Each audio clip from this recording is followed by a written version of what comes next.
Hundreds of Parkland students, parents, and teachers are traveling to Washington, D.C. for a long weekend of lobbying and protesting. It all culminates in Saturday's March for Our Lives rally.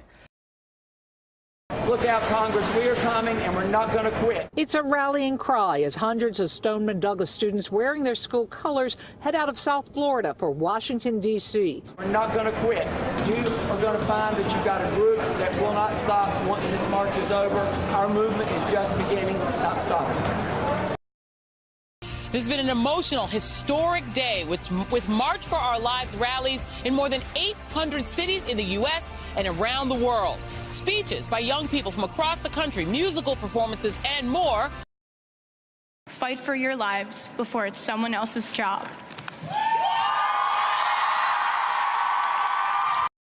Ringing out in the hallways of schools across this country. Too many schools, too many churches, too many movie theaters, too many neighborhoods, too many homes. Enough is enough. We do not have to wait for others to make us safe. We need to do it ourselves. America, I am pleading with you to realize this is not okay. We do not have to live like this.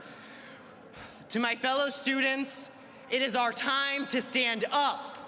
Register to vote, bring power to the polls, and show those that say that our lives are not more important than a gun, that we are important, that we matter. From Munich, when our children are under attack, what do we do? Stand up, fight back. To London, save our kids, save our kids. To under the shadow of the Eiffel Tower in Paris, the world today is standing with the students of Parkland.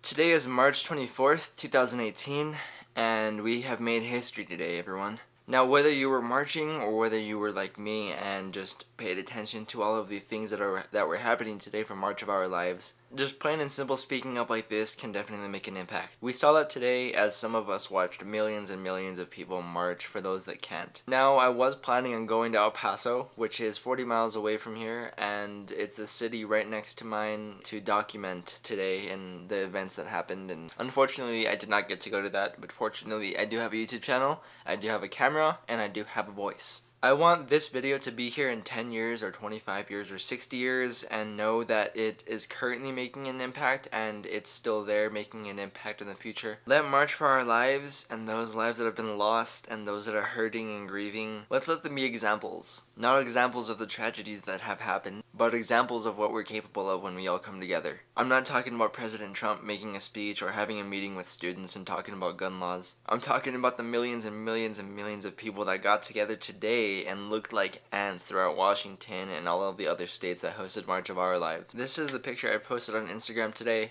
You guys have probably seen this already, but this is what I mean. This is what happens when we work together. This is what happens when tragedy happens. This is what happens when humanity comes together and wants to make a difference. All of those little dots are people. Let this movement not be forgotten, but be written in history and thrown in the faces of illness. Raise your voice, be a leader, and maybe, just maybe, if we work hard enough, we can start saving the lives of our current and future generations.